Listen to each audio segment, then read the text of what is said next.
This is the Louie Tee Network.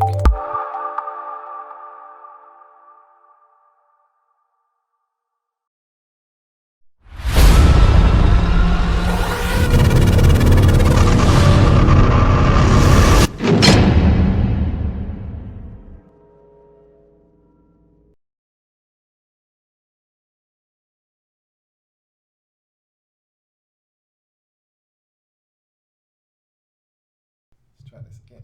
Who else could it be but me, your man, Louie Tee? Welcome. You are here in the lab room on lockdown coverage. Covering the league like a blanket. It's your man Louie Tee breaking down week 2 of the National Football League. Kansas City Chiefs taking on the Houston Texans in week 2 of the National Football League. Chiefs have not lost a game since week 6 of 2015. So regular season, that is. So they're on a huge winning streak. 11 straight games won in the regular season by the Kansas City Chiefs. Houston Texans under a new regime in terms of a quarterback, and this offense has been revamped. Can they continue to play winning football? Brock Osweiler and company looking to go 2-0 on the season. Let's break this game down and talk about how the Texans were in fact able to do that at home, snapping the Chiefs' 11-game regular season winning streak. Before we get into the breakdown though, welcome to those of you who are new to the channel. And if this is your first time, welcome and subscribe to the Louie Tee Network for more great content into the future as I continue to break down the National Football League as no one else on YouTube is doing it. So, if you are also on Twitter, I happen to be on Twitter too. What a coincidence. @In the Lab Room is the Twitter handle. Go ahead and give me a follow. If you're on Facebook, In the Lab Room is the Facebook page. Thumbs up. Go ahead and give me a like and like the page. So, let's jump into this breakdown.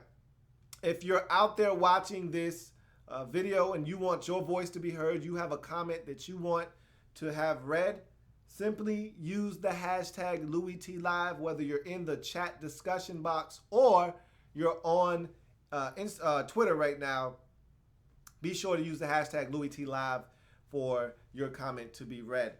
So, with that being said, let's jump into the likes, dislikes, and any banana in the tailpipe for this football game between the Houston Texans and the Kansas City Chiefs. We go to the likes, and I always like to start with the road team, that being the Kansas City Chiefs in this football game. In the first half likes, Marcus Peters with the interception. They give up the big play early to Will Fuller, and they were able to end the threat. Picked off was Brock Osweiler in the end zone by the Kansas City Thief, MP Double Deuce, Marcus Peters, who made his presence felt in this football game. The first of 2 interceptions in this ball game in the end zone. Big interception, taking a scoring opportunity off the scoreboard for the Houston Texans. Cairo Santos was big in this game, hit a 54-yarder, also had another long field goal later in the ball game. Did kick a kickoff out of bounds after one of his field goals, which was a no-no, but Cairo Santos was big in this game. Really impressed with the way he kicked the football in this game. Tyreek Hill continues to be on my likes list. This guy's so dynamic. He's so explosive. It's not going to be long before he busts one and takes it to the crib. It may be next week, man. He's getting closer and closer every week. And I think next week might actually be the week where someone has to pay for kicking this young man the football. Every time he touches it, you think something big is about to happen.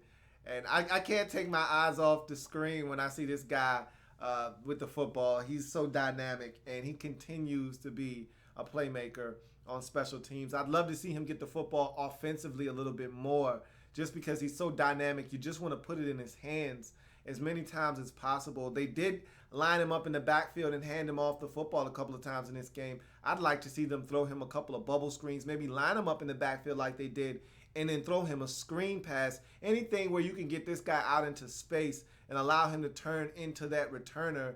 I think it's just going to be beneficial to this Chiefs football team. But I love me some Tyreek Hill. This guy is a playmaker and a big play waiting to happen. Let's get to the first half likes for the Houston Texans. The deep ball. The deep ball is going to be huge for this Texans team. Even when the offense isn't going the way that they want it to, they've always got the threat of the big ball, okay? Whether it's Will Fuller out there having some opportunities, or it's Nuke, they got a chance to hit the deep ball. With this collection of receivers and the ability to go up and make a play or just run by guys, the deep ball is always in play for the Texans, and that's going to be huge for them this season because Brock Osweiler can sling it. And on that first deep ball to Will Fuller literally outran double coverage, ran by both the corner who was playing about 15 yards off and the safety who was over the top, just blew no regard for double coverage. And Brock Osweiler slung it about a good 50 in the air and gave him a chance to run under it. So that deep ball is going to be huge for the Texans, and they got all the components. They got speed, they got height, they got size, and guys that can high point the football, and a quarterback that can cut it loose and throw it 50, 60, 70 yards in the air and allow these guys to go and track the deep ball. Capitalizing off of a turnover, they get a fumble, a bad snap exchange from Alex Smith from the center, Mitch Morse, turns into a recovery by J.J. Watt. That next play after the turnover, deep ball to Nuke for a touchdown. Just like that, you've gotten on the scoreboard with a touchdown. And so love the fact that not only did you capitalize off the turnover, but you didn't waste any time. You get a change of possession, a short field. The first time you get an opportunity, you strike while the iron is hot. And the best time to take a shot is after sudden change with a short field. That's the best time to catch a defense napping. They caught them off guard. Boom, just like that, touchdown, Nuke, big ball. And that's what I just talked about. The deep ball is going to be a huge benefactor for this Texans team in 2016. Gutsy 4th and 1 conversion by the Texans. I didn't necessarily agree going for it, but I didn't have a problem with it either. And they did convert completion to Lamar Miller Light, coming through with the catch on 4th down and 1.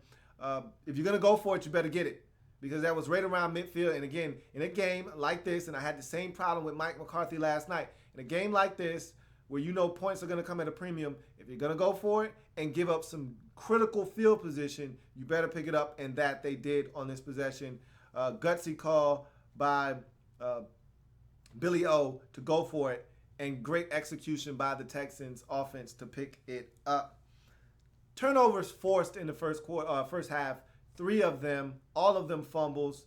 You had an Alex Smith fumble, you had a Spencer Ware fumble, and also the exchange from center to quarterback on the bad shotgun snap. All fumbles being laid on the carpet, recovered by the Texans. So not only were they able to force and generate turnovers, but they were able to recover those fumbles. Unlike the Vikings last night with 4 forced fumbles but only recovering 1, Texans took full advantage of these opportunities in terms of creating them. Now, they didn't always score off of them, but they did create turnovers, which in effect takes the football out of the hands of the Chiefs, not allowing them to score points. So anytime you can take the football away from the offense, you limit the amount of opportunities they have to sustain offense, gain any kind of rhythm, and also put points on the scoreboard from the offensive side of the football. Let's go to the dislikes from the first half of both teams. To go back to the Chiefs, giving up the deep ball. Look, this is something you got to know going into the game, taking on the Texans. You got to be able to defend the deep ball. You got to know it's coming, and you can't have a corner playing off 15 yards, having help over the top, and still give up a deep ball. That can't happen. That shouldn't happen, but it did. Nuke, you know he's a big play threat. You got to make sure you keep the football out of his hands deep. They had 2 defenders back there. Yet again, he still was able to come down with the football and get into the end zone. Can't be giving up the deep ball. Make them earn everything. You saw they struggled in this game when they had to earn it, when they had to drive 10 plays, 7 plays, 13 plays. They weren't able to sustain that. They had to settle for field goals in this game, 4 to be exact. Don't give up the big ball, and this is a different ball game. Poor snap. Can't have the football being snapped 2 feet over your head, over your quarterback's head. If you're the Kansas City Chiefs, Mitch Morse got to do a better job of delivering the football to Alex Smith. That cost them because on the next play, Nuke hit him for the deep ball and the touchdown, the only touchdown of the game scored by the Texans, and really the only touchdown scored in this game by either team, if I'm not mistaken. So, got to make sure that you don't put yourself in a position like that if you are the Chiefs did get on the board with a touchdown, I believe, at the very end of this game. I believe. Don't quote me on that. In any event, no, they kicked off field goals. In any event, huge turn of events on that poor snap that led to the touchdown on the very next play. Demetrius Harris with a huge drop. Alex Smith buying time in the pocket, beautifully steps up, evades the rush, and slings it on the run and hits Demetrius Harris. Little high, but Demetrius Harris is a big guy, around 6'4", 6'5", maybe even 6'6". He climbed the ladder when he got the football, but wasn't able to corral it. I actually thought this was a fumble. So I actually thought that this drop could have easily turned into the 4th Chiefs turnover in the first half. Thought it was a fumble, but again, you know how that rule is. It's kind of convoluted, hard to really understand what's a catch, what constitutes a catch, what isn't a catch. At the end of the day, that should have been a completion. Got to hold on to that football. That drop cost the Chiefs an opportunity at some points at that point in the game.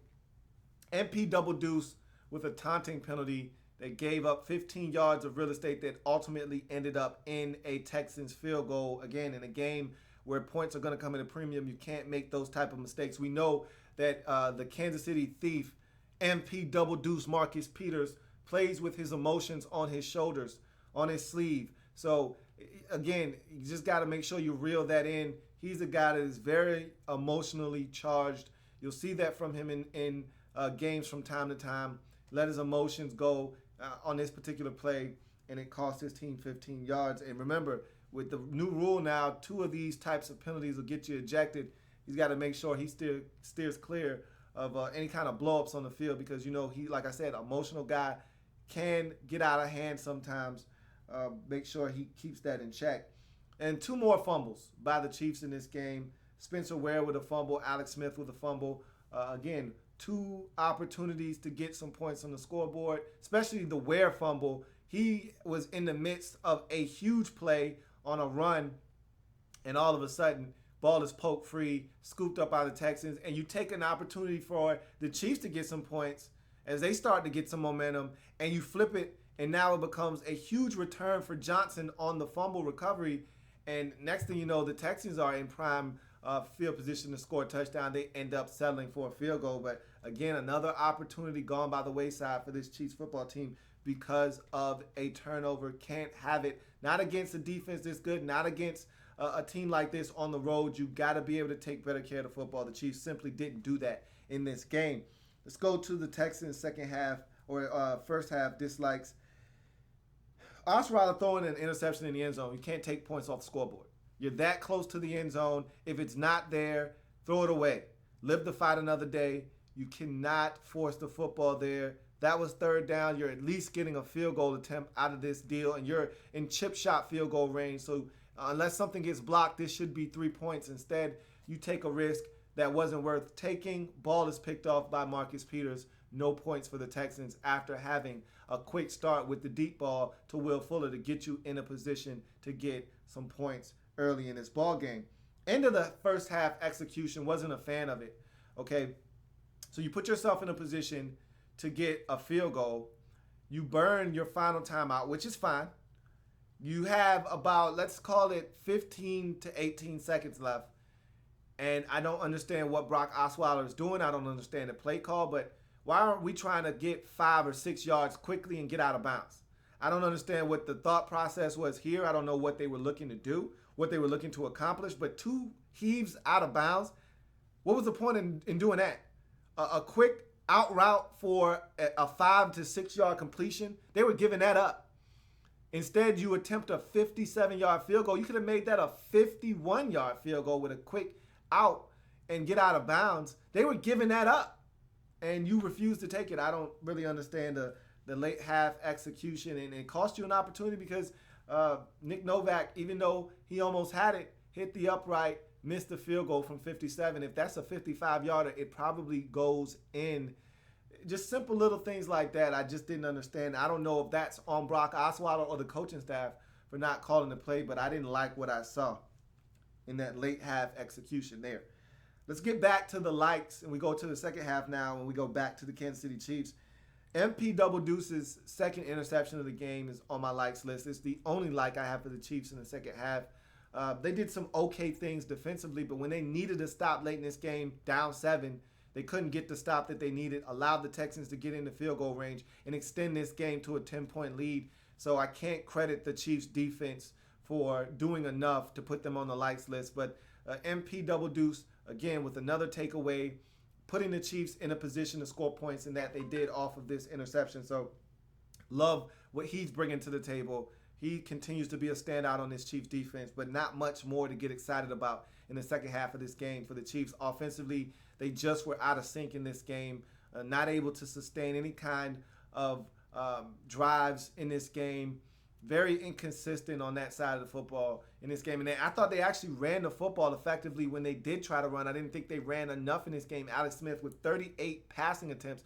It's funny, I made a joke about Alex Smith in the preseason about him throwing it 30 times in the first half versus the Bears in week 3 of the preseason. I said, that's not going to happen many times during the regular season. Well, he had to throw it out of necessity over 40 times last game versus the San Diego Chargers because they were behind in this game. I don't know what the excuse was for him throwing it 38 times in this ball game, however, especially when you're getting chunks in the run game.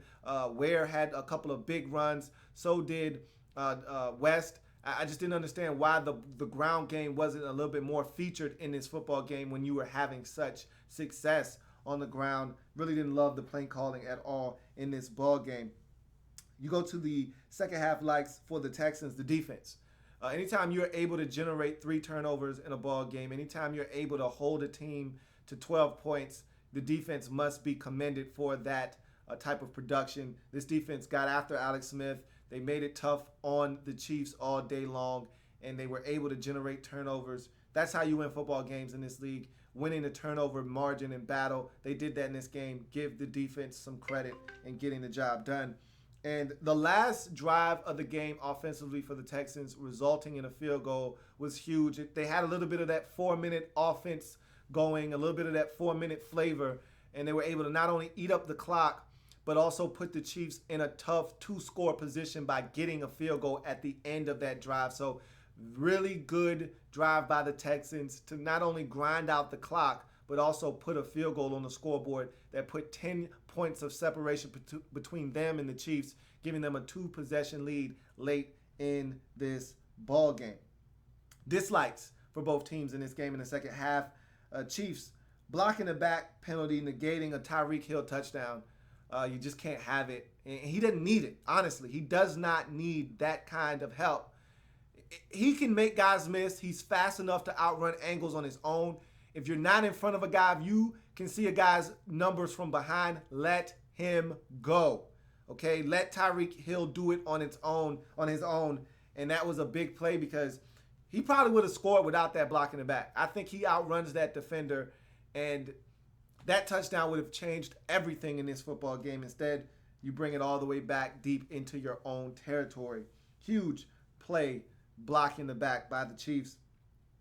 Giving up the late field goal to push the lead to 10 is also on my dislikes list.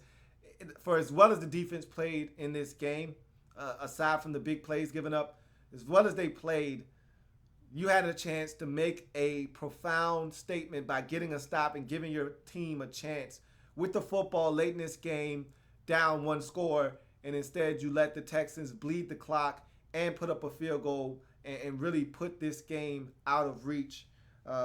That's tough to swallow, especially for a defense that played as well as the Chiefs did in this game. To give up that last score at the end and put this game kind of out of reach, tough and bitter pill to swallow. Eric Fisher is on my dislikes list. Thought he struggled in this game, had 3 penalties. And you'll get that from time to time with Eric Fisher. Just thought, and look, he's playing against some world-class athletes, Clowney, Watt, and company. You can get 3 penalties. Whitney Merciless, you can get 3 penalties in a game like this against those types of athletes. But that being said, Eric Fisher needs to play better. Your first overall selection in the draft needs you to prove it and play like it. And so disappointed in Eric Fisher having 3 penalties in this game. Let's go to the Texans' dislikes. And the only one I really had was the Osweiler 2 interceptions in the second half of this game, or the second interception, I should say, to MP Double Deuce, the Kansas City thief, Marcus Peters. Look, Osweiler is going to turn the football over.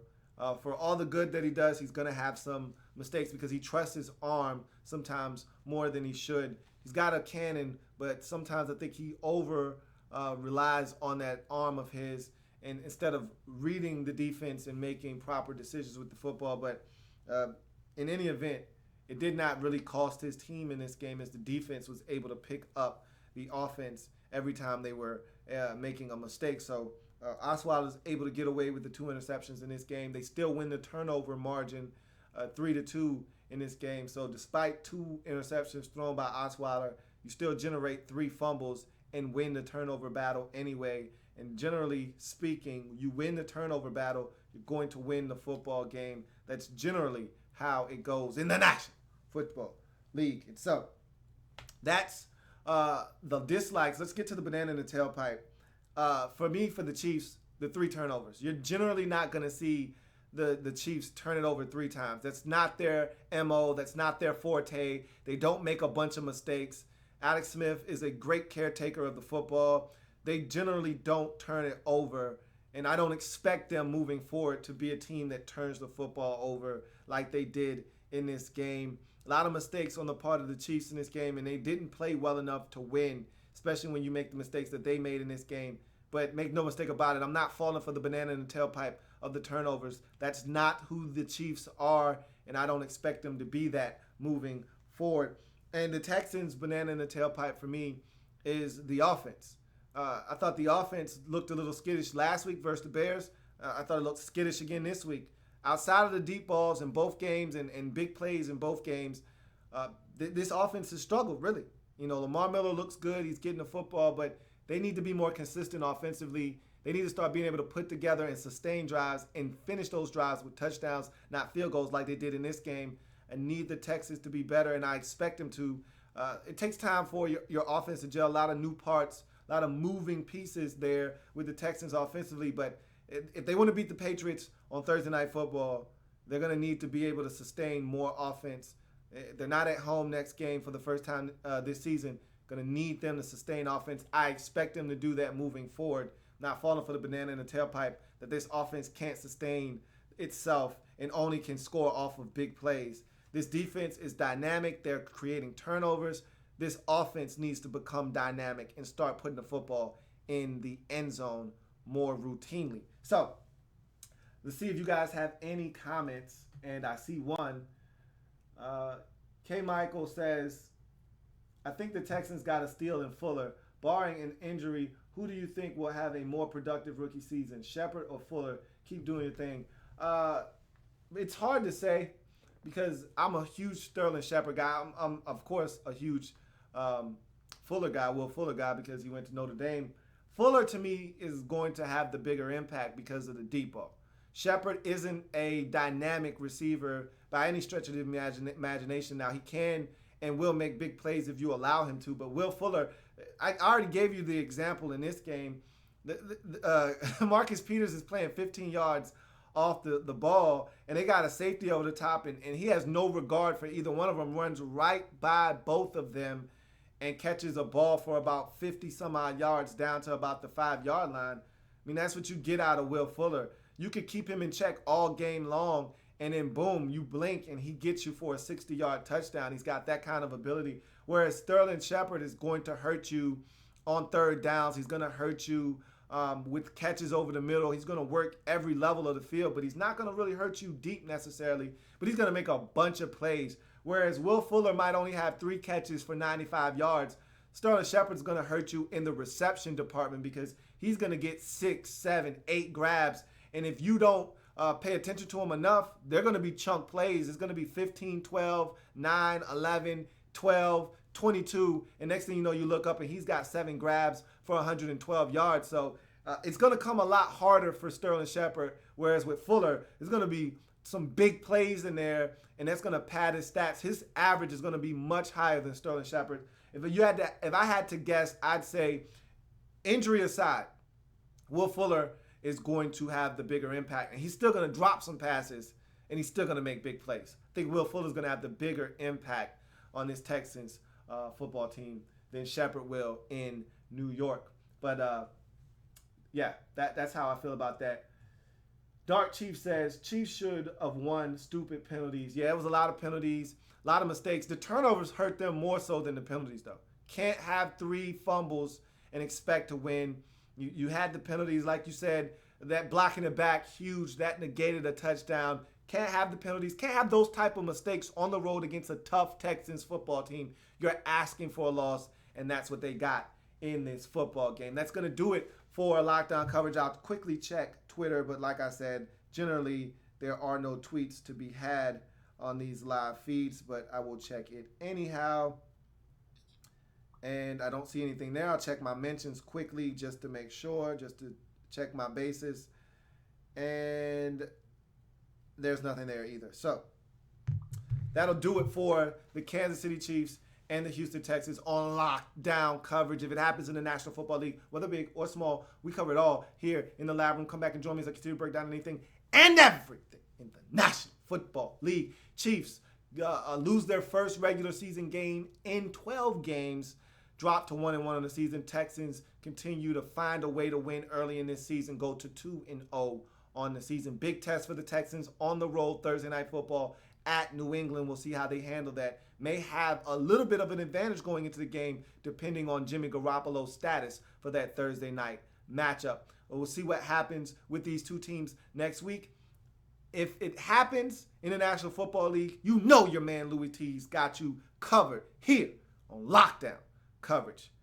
Changing the game, one live feed at a time. I will see you next time. Have a good one.